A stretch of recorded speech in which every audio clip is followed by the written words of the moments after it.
Training ഒരു watch പറഞ്ഞാൽ എങ്ങനെയായിരിക്കും? അടിപൊളിയായിരിക്കും അന്നത്തെ ദിവസം colour. Hi, my name is Sajil Xavier. I am from Kerala. നാട് കോട്ടയാണ്. ഇപ്പോൾ പ്രാക്ടീസ് ചെയ്യുന്നത് പാലക്കാടാണ്.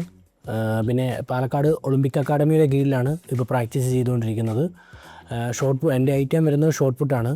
ഷോർട്ട് പുട്ടിനകത്ത് F20 കാറ്റഗറി വരുന്നത്. ഇപ്പോൾ കഴിഞ്ഞ പ്രാവശ്യം റീസെൻ്റ് നടന്ന നാഷണലിനകത്ത് എനിക്ക് ഗോൾഡ് മെഡൽ ഉണ്ടായിരുന്നു. ട്രെയിൻ ചെയ്യുന്ന ദിവസം രണ്ട് ഇമ്പോർട്ടൻ്റ് ആണ്. പക്ഷേ ഷോർട്ട് പുട്ടിനകത്ത് ഏറ്റവും കൂടുതൽ ടെക്നിക്സാണ് മെയിനായിട്ട്. ഒറ്റയ്ക്ക് സത്യം പറഞ്ഞാൽ ഉഴപ്പും, സത്യം ഡെഫിനറ്റായിട്ട് ഉഴപ്പും. പക്ഷേ കൂട്ടത്തിൽ കോച്ച് ഉണ്ടെങ്കിൽ അതിൻ്റേതായ ഒരു സീരിയസ് കാണും. നമുക്ക് നമ്മുടെ മിസ്റ്റേക്കുകൾ ഫുള്ളായിട്ട് ക്ലിയർ ആക്കി തരും നമ്മുടെ കോച്ച്. അറ്റൻഷൻ, റെസ്റ്റ്,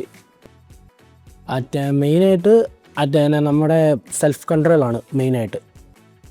ഞാനിപ്പോൾ ഷോർട്ട് പുട്ടിനകത്ത് ഇപ്പോൾ യുക്രൈനിൽ നിന്നൊരു പ്ലെയർ ആണ് ഞങ്ങളുടെ കാറ്റഗറിക്കകത്ത് ഇൻ്റർനാഷണൽ മെഡൽ അടിച്ചേക്കുന്നത്. പുള്ളിക്കാരൻ്റെ ഒപ്പമെങ്കിലും ഒന്ന് എത്തണം എന്നാണ് ഇപ്പോഴത്തെ എൻ്റെ ഏറ്റവും വലിയ 17.69 മീറ്ററാണ് പുള്ളിക്കാരൻ്റെ ഇൻ്റർനാഷണൽ റെക്കോർഡ്. അത് ഒന്ന് ബ്രേക്ക് ചെയ്യാൻ പറ്റുമെങ്കിൽ ഒന്ന് ബ്രേക്ക് ചെയ്യണം, ഇല്ലെങ്കിൽ ഒരു 50 എങ്കിലും എനിക്ക് എറിയാൻ പറ്റണം. അതാണ് എൻ്റെ ഏറ്റവും വലിയ ആഗ്രഹം. മന്തി 2 ഐറ്റം ഉണ്ട്. അതിനകത്തൊന്ന് ഫുട്ബോളാണ്, പിന്നെ ഒന്ന് വോളിബോളാണ്.